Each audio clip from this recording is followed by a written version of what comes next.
From roadside food trucks to established breakfast services, high-calorie foods are seen everywhere.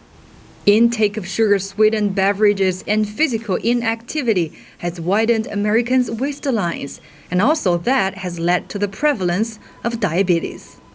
Type 2 diabetes is increasing in prevalence in the United States. We suspect that perhaps the diabetes has increased related to obesity because obesity is a known risk factor for diabetes. And so we hope that with prevention of obesity, we might potentially prevent this ever-growing, expanding problem.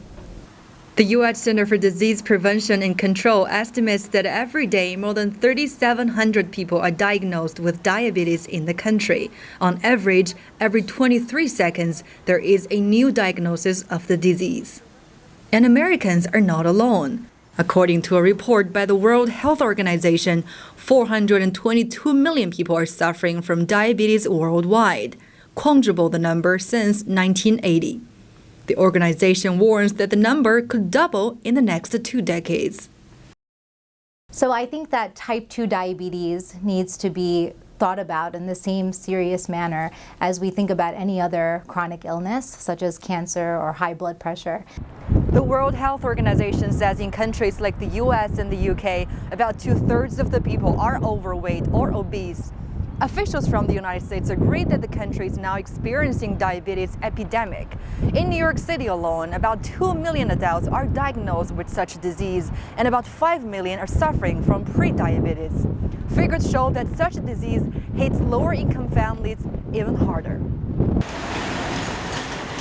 Local media reports that in New York City's lower-income neighborhoods, diabetes-related deaths were found to be 2.7 times higher than those in wealthy areas. This is the neighborhood of Jackson Heights in Queens, New York City, and during the street interview that I have done so far, everyone that I've been asking has known someone suffering from diabetes. My grandfather died from diabetes, so I don't know anyone right now, but terrible disease. My father, he is the one who's diabetic in our family. He didn't have diabetes right away, it developed over time. And if he was standing next to me, he would say that, he would scold me because I got takeout, so don't get takeout and just stick to home cooked food and less sugar. My mom's suffering from diabetes, and she has some kidney issues as well, so the only thing I can say to all diabetic patients is live a comfortable life, disciplined, and discipline's the core. As long as you're disciplined, you're good. Lack of education, food insecurity, and poor affordability to healthy lifestyles are increasing the risks of developing diabetes. Perhaps in the lower economic group, they may have less education.